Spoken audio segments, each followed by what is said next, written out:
प्यारे प्यारे बच्चों, हिंदी की कक्षा में आपका एक बार फिर से स्वागत है। जैसा कि आप जानते हैं, कल हमने अपना 7वां पाठ साहसी सलोनी का पठन और व्याख्या किया था। तो आज हम इसका पठन अभ्यास करेंगे कम से कम 2 बार, और सारांश, इस कहानी का जो सार है वो छोटे में अपने शब्दों में सुनाएंगे, ताकि आप भी ऑनलाइन कक्षा में सारांश अपने शब्दों में सुना सकें। तो शुरुआत करेंगे हम पठन अभ्यास से, और पठन अभ्यास बहुत ज़रूरी है ताकि बच्चे नए शब्दों का उच्चारण हम कहेंगे सीख सकें, और न केवल नए शब्दों का उच्चारण बल्कि हम कहेंगे विराम चिन्हों का भी उन्हें पता चलेगा, संवाद को कैसे पढ़ा जाता है ये भी आप सीख पाएंगे पठन अभ्यास के ही द्वारा। तो शुरुआत हम करते हैं पाठ के पठन अभ्यास। तो सबके पास अपनी बुक होनी चाहिए। बिना बुक के कोई पठन अभ्यास सीख नहीं सकता, न कर सकता है न सीख सकता है। तो आप अपनी बुक को ले लीजिए, पठन अभ्यास हम शुरू कर रहे हैं। तो पाठ है 7वां, साहसी सलोनी। जंगल के पास वाले गांव में सलोनी अपनी माँ के साथ रहती थी। सलोनी की माँ मिट्टी के बर्तन और मूर्तियाँ बनाती थी। स्कूल से लौटकर सलोनी भी अपनी माँ की सहायता करती थी। उसे मूर्तियों को रंगने में बड़ा आनंद आता था। सप्ताह में एक दिन सलोनी की माँ मूर्तियाँ लेकर शहर जाती थी। गांव में अधिकतर कारीगर और दस्तकार रहते थे। उनका शहर आना जाना लगा रहता था। वे सभी जंगल के रास्ते ही जाते थे, क्योंकि जंगल के रास्ते से शहर पहुंचने में बहुत कम समय लगता था। एक दिन रात के समय अचानक जंगल की ओर से घंटा बजने की आवाज़ आने लगी। गांव वाले नींद से उठकर बैठ गए। सब हैरान थे कि जंगल में घंटा कौन बजा रहा। किसी को कुछ समझ न आया। अगले दिन दोपहर में भी कुछ कुछ घंटे की आवाज़ सुनाई दी। रात को घंटे की आवाज़ बड़ी स्पष्ट सुनाई देने लगी। गांव वाले डर गए। एक व्यक्ति बोला, जंगल में अवश्य कोई भूत आ गया है। घंटा बजने की आवाज़ अक्सर सुनाई देने लगी। जंगल में भूत होने की बात सबके मन में बैठ गई। किसी ने हिम्मत नहीं की कि जंगल में जाकर पता लगाए। धीरे धीरे लोगों ने भूत के डर से जंगल में जाना बंद कर दिया। सलोनी की माँ भी जंगल से मिट्टी लेने जाने में घबराने लगी। लेकिन सलोनी एक समझदार, निडर और साहसी लड़की थी। उसे भूतों पर बिल्कुल विश्वास नहीं था। उसने गांव वालों को समझाया कि भूत कुछ नहीं होता, लेकिन किसी ने उसकी बातों पर ध्यान नहीं दिया। जंगल के बाहर से चक्कर लगाकर शहर जाने में गांव वालों को कठिनाई होने लगी। उनके काम धंधे पर भी असर पड़ने लगा। एक दिन सलोनी की माँ की तबीयत ठीक नहीं थी। सलोनी ने कहा, माँ, आज मैं मूर्तियाँ लेकर शहर चली जाती। माँ ने रोकने की कोशिश की, पर सलोनी न मानी। उसने मन ही मन जंगल के रास्ते से ही शहर जाने की ठान ली। सलोनी बड़ी सावधानी से मूर्तियों का टोकरा लिए जा रही थी। तभी उसे बंदरों की खो खो सुनाई दी और घंटे की आवाज़ भी आने लगी। सलोनी थोड़ा घबरा गई, लेकिन वह हिम्मत करके आवाज़ की दिशा में बढ़ने लगी। वहाँ का दृश्य देखकर सलोनी की हंसी छूट पड़ी। एक पेड़ पर एक घंटा लटका था और बंदर उछल कूद कर रहे थे। इससे घंटा हिल रहा था और बज रहा था। बंदर शायद किसी आते जाते राहगीर का घंटा उठा लाए थे। सलोनी शहर में दुकानदार को मूर्तियां देकर जल्द ही गांव वापस लौट गई। उसने माँ को कुछ न बताया। अगले दिन उसने गांव में खबर फैला दी कि वह आज जंगल में भूत को पकड़ने जा रही है। जिसे चलना है उसके साथ चले। पहले तो कोई तैयार नहीं हुआ, पर सलोनी की हिम्मत देखकर मुखिया जी अपने कुछ आदमियों के साथ लेकर चलने को मान गए। सलोनी के स्कूल के कुछ बच्चे भी साथ हो गए।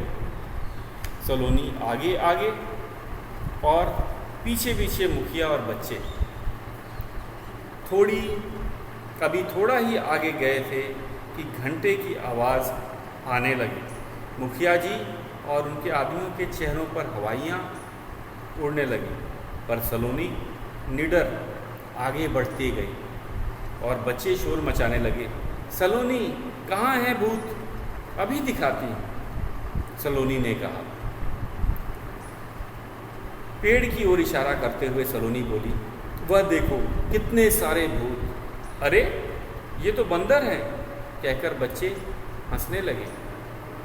मुखिया जी, वह देखिए पेड़ पर लटका भूत वाले घंटे वाला भूत, सलोनी ने पलटकर कहा।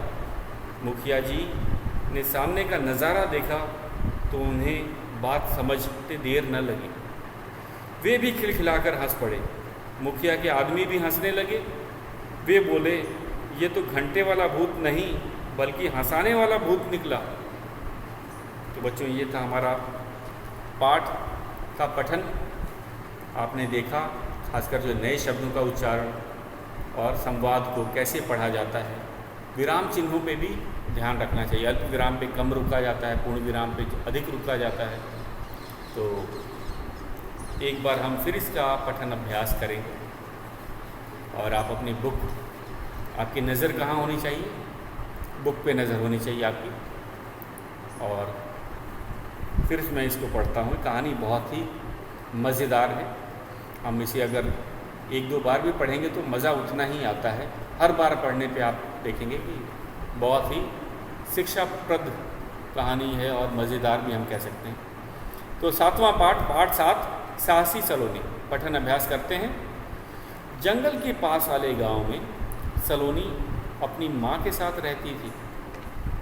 सलोनी की माँ मिट्टी के बर्तन और मूर्तियाँ बनाती थी। स्कूल से लौटकर सलोनी भी अपनी माँ की सहायता करती थी। उसे मूर्तियों को रंगने में बड़ा आनंद आता था। सप्ताह में एक दिन सलोनी की माँ मूर्तियाँ लेकर शहर जाती थी। गांव में अधिकतर कारीगर और दस्तकार रहते थे। उनका शहर आना जाना लगा रहता था। वे सभी जंगल के रास्ते ही जाते थे, क्योंकि जंगल के रास्ते में शहर पहुंचने में बहुत कम समय लगता था। एक दिन रात के समय अचानक जंगल की ओर से घंटा बजने की आवाज़ आने लगी। गांव वाले नींद से उठकर बैठ गए। सब हैरान थे कि जंगल में घंटा कौन बजा रहा है। किसी को कुछ समझ न आया। अगले दिन दोपहर में भी कुछ घंटे की आवाज़ें सुनाई दी। रात को घंटे की आवाज़ स्पष्ट सुनाई देने लगी। गांव वाले डर गए। एक व्यक्ति बोला, जंगल में अवश्य कोई भूत आ गया है। घंटा बजने की आवाज़ अक्सर सुनाई देने लगी। जंगल में भूत होने की बात सबके मन में बैठ गई। किसी ने हिम्मत नहीं की कि जंगल में जाकर पता लगाए। धीरे धीरे लोगों ने भूत के डर से जंगल में जाना बंद कर दिया। सलोनी की माँ भी जंगल से मिट्टी लाने जाने में घबराने लगी। लेकिन सलोनी एक समझदार, निडर और साहसी लड़की थी। उसे भूतों में बिल्कुल विश्वास नहीं था। उसने गांव वालों को समझाया कि भूत कुछ नहीं होता, लेकिन किसी ने उसकी बात पर ध्यान नहीं दिया। जंगल के बाहर से चक्कर लगाकर शहर जाने में गांव वालों को कठिनाई होने लगी। उनके काम धंधे पर भी असर पड़ने लगा। एक दिन सलोनी की माँ की तबीयत ठीक नहीं थी। सलोनी ने कहा, माँ, आज मैं मूर्तियाँ लेकर शहर चली जाती। माँ ने रोकने की कोशिश की, पर सलोनी न मानी। उसने मन ही मन जंगल के रास्ते से ही शहर जाने की बात ठान ली। सलोनी बड़ी सावधानी से मूर्तियों का टोकरा लिए जा रही थी। तभी उसे बंदरों की खो खो सुनाई दी और घंटे की आवाज़ भी आने लगी। सलोनी थोड़ा घबरा गई, लेकिन वह हिम्मत करके आवाज़ की दिशा में बढ़ने लगी। वहाँ का दृश्य देखकर सलोनी की हंसी छूट पड़ी। एक पेड़ पर एक घंटा लटका था और बंदर उछल कूद रहे थे। इससे घंटा हिल रहा था और बज रहा था। बंदर शायद किसी आते जाते राहगीर का घंटा उठा लाए थे। सलोनी शहर में दुकानदार को मूर्तियां देखकर जल्द ही गांव वापस लौट आई। उसने माँ को कुछ न बताया। अगले दिन उसने गांव में खबर फैला दी कि वह आज जंगल के भूत को पकड़ने जा रही है। जिसे चलना है उसके साथ चले। पहले तो कोई तैयार नहीं हुआ, पर सलोनी की हिम्मत देखकर मुखिया जी अपने कुछ आदमियों को साथ लेकर चलने को मान गए। सलोनी के स्कूल के कुछ बच्चे भी साथ हो लिए। सलोनी आगे आगे और पीछे पीछे मुखिया और बच्चे। अभी थोड़ा ही आगे गए थे कि घंटे की आवाज़ आने लगी। मुखिया जी और उनके आदमियों के चेहरे पर हवाइयाँ उड़ने लगी, पर सलोनी निडर आगे बढ़ती गई। बच्चे शोर मचाने लगे, सलोनी, कहाँ है भूत? अभी दिखाती हूँ, सलोनी ने कहा। पेड़ की ओर इशारा करते हुए सलोनी बोली, वह देखो कितने सारे भूत। अरे ये तो बंदर हैं, कहकर बच्चे हंसने लगे। मुखिया जी, वह देखिए पेड़ पर लटका घंटे वाला भूत। सलोनी ने पलटकर कहा। मुखिया जी ने सामने का नज़ारा देखा तो उन्हें बात समझते देर न लगी। वे भी खिलखिलाकर हंस पड़े। मुखिया के आदमी भी हंसने लगे। वे बोले, यह तो घंटे वाला भूत नहीं बल्कि हंसाने वाला भूत निकला। तो बच्चों, ये था हमारा पठन अभ्यास। और जैसा कि इस पाठ को हमने पढ़कर क्या सीखा, बहुत सी बातें सीखी कि बच्चों को साहसी बनना चाहिए। बच्चों को साहसी बनना चाहिए सलोनी की तरह। दूसरा कि हमें बिना देखे किसी भी बात पर विश्वास नहीं करना चाहिए। जैसे कि गांव वालों ने बिना देखे ही मान लिया था कि जंगल में भूत रहता है और वही घंटे को बजा रहा है। तो हमें बिना सोचे समझे किसी की बात पर विश्वास नहीं करना चाहिए। बच्चों को साहसी बनना चाहिए और हर किसी के पीछे कुछ ना कुछ कारण होता है। अगर गांव वालों ने कारण जानने की कोशिश की होती तो उन्हें भी पता चल जाता, जैसे कि सलोनी को पता चला कि जंगल में भूत नहीं, बंदर जो थे उन्हें घंटा मिल गया था और उन्होंने शायद पेड़ पे लटका दिया था और उनके उछल कूद से, डालियों के हिलने से घंटा बज जाता था और जिसे गांव वाले भूत मानकर बैठे थे। तो हमें भी किसी भी चीज़ को पहले जांच परख लेनी चाहिए, तब जाके उस पर भरोसा करना चाहिए और साहसी हमें बनना चाहिए। किसकी तरह? सलोनी की तरह हमें भी साहसी बनना चाहिए। तो इस पाठ का एक बार सारांश जो हम अपने शब्दों में आपको बताएंगे, आप उसे भी ध्यान से सुनिएगा, क्योंकि इसे आपको ऑनलाइन कक्षा में सुनाना होता है। बच्चे सारांश को अपने शब्दों में सुना सकते हैं जब उन्होंने इस पाठ को पढ़ा हो और समझा हो। तो हमारे 7वें पाठ का सार या सारांश, इस पे चलते हैं। पठन अभ्यास तो हमने कर लिया और ये जो वीडियो से जो हमने पठन अभ्यास किया है वो काफ़ी मदद करेगा, क्योंकि कक्षा में इतने हमारे बच्चे हैं कि सबकी बारी भी नहीं आ पाती पठन अभ्यास के लिए। तो सबसे पहले आप पठन अभ्यास मेरा सुन लें और फिर उसके बाद 2 बार अगर आप सुन लेंगे तो उसके बाद आप खुद भी पठन अभ्यास कर लेंगे तो ये, और अधिकतर कुछ बच्चों की बारी भी आ जाएगी, तो ये अच्छी ही बात है। अब चलते हैं सार या सारांश। पाठ का सार। सार का अर्थ है छोटे में इस कहानी को सुनाना, अपने शब्दों में इस कहानी को सुनाना। तो ये कहानी है एक छोटी लड़की की जिसका नाम है सलोनी। वह अपने माँ के साथ जंगल के पास वाले एक गांव में रहती थी। उसकी माँ मिट्टी के बर्तन और मूर्तियाँ बनाती। तो उनके परिवार में बस माँ बेटी ही थी। तो सलोनी अपनी माँ की मदद करती थी। वह स्कूल से आकर वह मूर्तियों को रंगने का कभी काम करती थी। सलोनी को मूर्ति रंगने में बड़ा मज़ा आता था। और सप्ताह में एक दिन उसकी माँ बाज़ार में जाकर मूर्तियाँ और बर्तनों को दुकानदार को दे आती थी। तो हम देखते थे कि उस गांव में और भी लोग दस्तकार थे, या हम कहेंगे कारीगर थे, जो हाथ से काम करते हैं, सजावटी वस्तुएं बनाते हैं, मूर्तियाँ बनाते हैं, मिट्टी के बर्तन, लकड़ी के खिलौने बनाने वाला उनका गांव था। मतलब लोग ज़्यादा कारीगर, उन्हें शहर बार बार आना और जाना पड़ता था। शहर किस लिए आते थे? वे अपने लिए सामान खरीदने के लिए, जैसे कि शायद सलोनी की माँ भी रंग खरीदने जाती होगी, क्योंकि जो मूर्तियों को रंगा जाता है, और जब मूर्तियाँ बन जाती थी, बर्तन बन जाते तो उनको बेचने के लिए भी उन्हें शहर आना पड़ता। तो गांव वालों का लगातार शहर आना जाना लगा रहता था। और जंगल के रास्ते से शहर जाने से उनका समय बचता था, क्योंकि ये रास्ता छोटा था। लेकिन एक दिन क्या एक घटना घट जाती है कि अचानक रात को जंगल से घंटा बजने की आवाज़ आने लगती है। गांव वाले डर जाते हैं, क्योंकि वो सब हैरान थे कि इस समय जंगल में कौन घंटा बजा सकता है।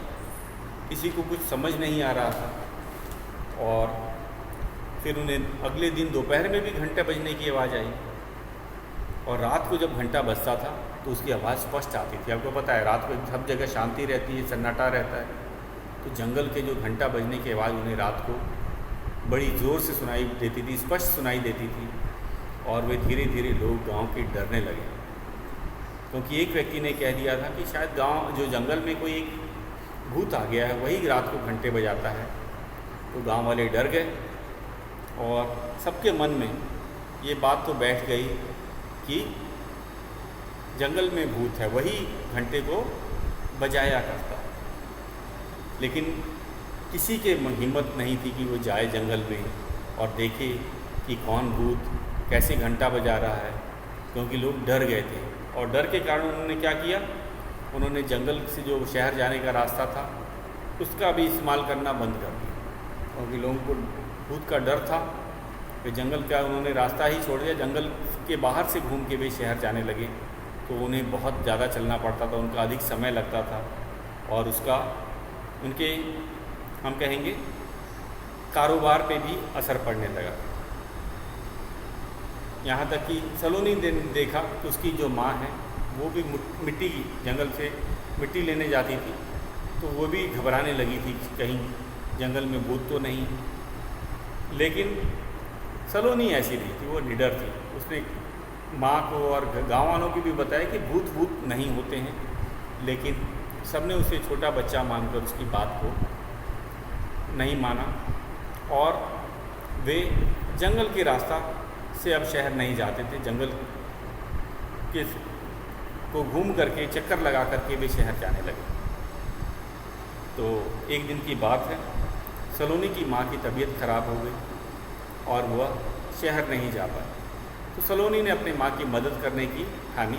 उसने माँ को कहा, माँ आज मैं बाज़ार चली जाती हूँ, शहर चली जाती हूँ, आज आपका तबीयत खराब है। माँ ने रोकने की कोशिश की, लेकिन सलोनी न मानी। सलोनी किस रास्ते से गई?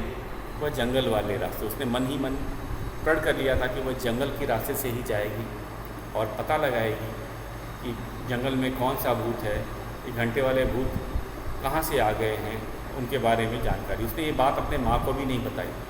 क्यों नहीं बताई होगी? क्योंकि माँ शायद उसे नहीं जाने देती। फिर क्या हुआ, सलोनी बड़ी सावधानी से मूर्तियों का टोकरा अपने सर पर लेकर जंगल की तरफ जाने लगी। जंगल में उसे कभी बंदरों की खौखो सुनाई देने लगी। उस जंगल में बड़े से बंदर रहते थे। सलोनी अभी कुछ आगे ही बढ़ी थी, फिर उसे घंटे बजने की आवाज़ आई। एक बार तो सलोनी भी घबरा गई, क्योंकि उसने भी सुन रखा था कि जंगल में घंटे हैं, अरे जंगल में घंटे वाले भूत हैं। और फिर उसने हिम्मत करके जहाँ से आवाज़ आ रही थी उसी दिशा में बढ़ना शुरू कर दिया। वह जानना चाहती थी कि ये कौन भूत हैं, ये घंटे की आवाज़ कहाँ से आ रही है। और जब सलोनी वहाँ पहुँची तो वो दृश्य देखकर उसकी हंसी छूट पड़ी, क्योंकि उसने देखा कि एक पेड़ पर एक घंटा लटका हुआ है और उस पेड़ पर बहुत से बंदर हैं जो उछल कूद रहे हैं। बंदरों के उछल कूदने से टहनियाँ हिल जाती थी, डालियाँ हिल जाती थी और घंटा बजने लगता था। शायद बंदर कहीं से किसी राहगीर का घंटा उठा लाए थे और उन्होंने उसे पेड़ पे टांग दिया था, लटका दिया था। सलोनी ने जब दृश्य देखा वो वापस शहर गई। शहर में जल्दी से उसने दुकानदार को अपनी मूर्तियाँ दी और गांव लाई। उसने माँ को इस बारे में कुछ न बताया कि उसने जंगल में क्या देखा। अगले दिन उसने गांव में ये खबर फैला दी कि आज वह जंगल में घंटे वाला भूत पकड़ने जा रही है। अगर कोई चलना चाहता है तो साथ चल सकता है। तो गांव वाले तो डर गए थे, उनकी हिम्मत नहीं हुई, क्योंकि उन्होंने मान रखा था कि जंगल में तो घंटे वाले भूत। लेकिन मुखिया जी थे जो गांव के कुछ समझदार व्यक्ति थे, उन्होंने कहा कि जब एक छोटी लड़की जा रही है तो मैं भी चलता हूँ। उन्होंने 2-4 आदमी ले लिए कि अगर कोई मुसीबत आए, मदद की ज़रूरत पड़े तो वे उनकी मदद कर सकें। और कुछ स्कूल के बच्चे, सलोनी के स्कूल के कुछ बच्चे थे, वे भी चलने को तैयार हो गए, क्योंकि वे भी देखना चाहते थे कि सलोनी निडर है और अगर सलोनी जा सकती है तो हम क्यों नहीं जा सकते। तो सलोनी आगे आगे जा रही थी, उसके पीछे मुखिया जी अपने आदमी के साथ जा रहे थे और स्कूल के बच्चे उनके पीछे, वे भी जंगल की तरफ चलने लगे। जैसे ही वो जंगल के अंदर घुसे, फिर उन्हें घंटी बजने की आवाज़ आई। मुखिया जी और उनके आदमी डर रहे थे, क्योंकि घंटे बजने की आवाज़ स्पष्ट रूप से सुनाई दे रही थी। सलोनी निडर थी, उसको पता था। वो आगे बढ़ती गई। बच्चे शोर मचा रहे थे दूर से कि सलोनी कहाँ है घंटे वाला भूत, कहाँ है भूत। सलोनी कहती है आओ अभी आगे चलते हैं, मैं तुम्हें भूत दिखाती हूँ। और सलोनी उसी पेड़ के पास उन्हें ले गई जहाँ पे कि घंटा लटका था। उन्होंने बच्चों को बताया कि देखो ये हैं घंटे वाले भूत। तो बच्चे कहे अरे ये तो बंदर हैं, ये तो भूत नहीं है। तो सलोनी ने वही बताया कि देखो इनके ही उछलने कूदने से घंटा हिल जाता है और बजने लगता है। मुखिया जी ने जब देखा तो उन्हें भी बात समझ आ गई और वे खिलखिलाकर हंस पड़े। खिलखिलाकर हंसना मतलब बहुत ज़ोर से हंसने लगे, क्योंकि उन्होंने भी कभी सोचा नहीं था कि जंगल में ये जो बंदर हैं वे ही घंटा बजा रहे हैं, न कि कोई भूत। और उनके आदमी भी काफ़ी खुश हुए, क्योंकि जंगल में अब भूत नहीं था, वे बंदर को ही भूत मान रहे थे।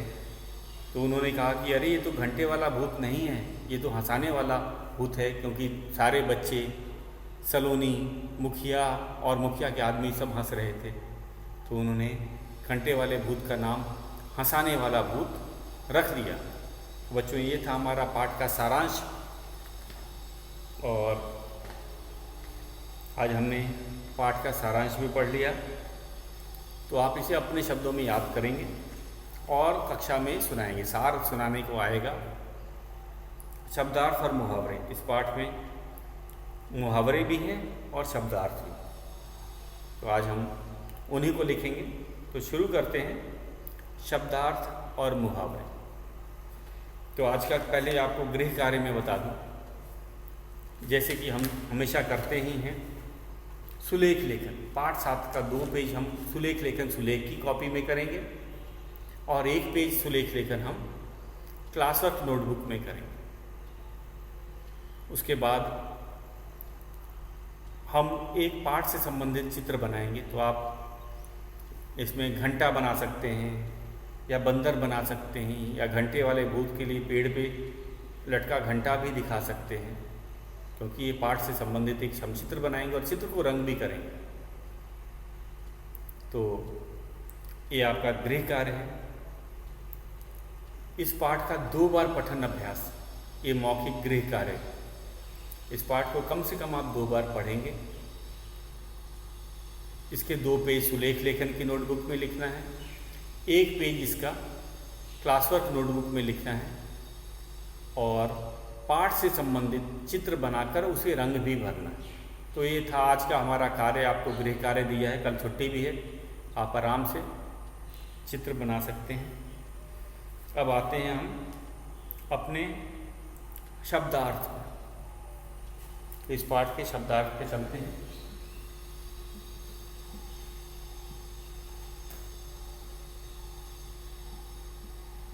शब्दार्थ,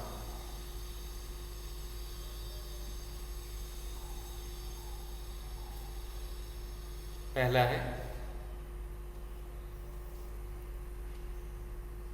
आनंद।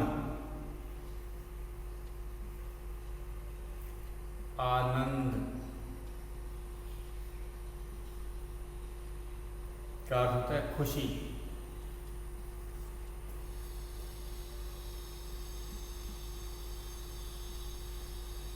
फिर आगे प्रसन्नता।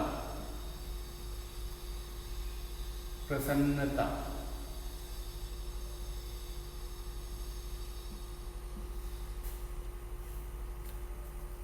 तो इसमें जैसे पाठ में भी कहा गया है, अब पाठ के अनुसार भी इसका अर्थ हम समझ लेते हैं। आनंद, सलोनी को मूर्तियां रंगने में बड़ा आनंद आता था। तो आनंद मतलब खुशी होती थी, प्रसन्नता होती थी, मज़ा आता था। तो आनंद का अर्थ है पाठ के अनुसार कि खुशी होना, प्रसन्नता अनुभव करना, मज़ा आना। तो खासकर आपने देखा है बच्चे रंगने का काम या ड्राइंग बनाने का काम या मूर्ति बनाने का काम, इसमें हाथों का ज़्यादा प्रयोग किया जाता है, वे काम करने में बच्चों को भी मज़ा आता है, आनंद आता है। सलोनी भी उसकी माँ मिट्टी की मूर्तियाँ बनाया करती थी, मिट्टी के खिलौने बनाया करती थी। और सलोनी कैसे मदद करती थी? जब वो स्कूल से आती थी, वो मिट्टी के मूर्तियों को, मिट्टी के खिलौनों को रंगा करती थी। रंग ले करके उनको रंगना, उसके बाद उनकी आँखें बनाना, जैसे कोई खिलौना हो तो उसकी आँखें बनाना, ये उसे बड़ा आनंद आता था। आनंद मतलब उसे खुशी होती थी जब वह मूर्तियों को रंगती थी। एक तरह से उसके माँ की भी मदद हो जाती थी और उसे भी खुशी, प्रसन्नता, मज़ा या आनंद आता था। तो ये था हमारा पहला शब्द। दूसरा है हमारा दस्तकार। हमारा दूसरा शब्द है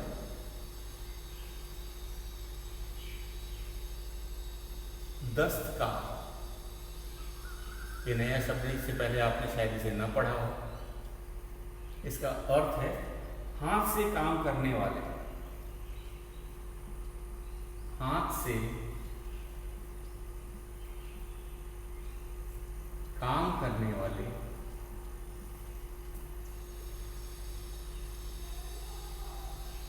काम करने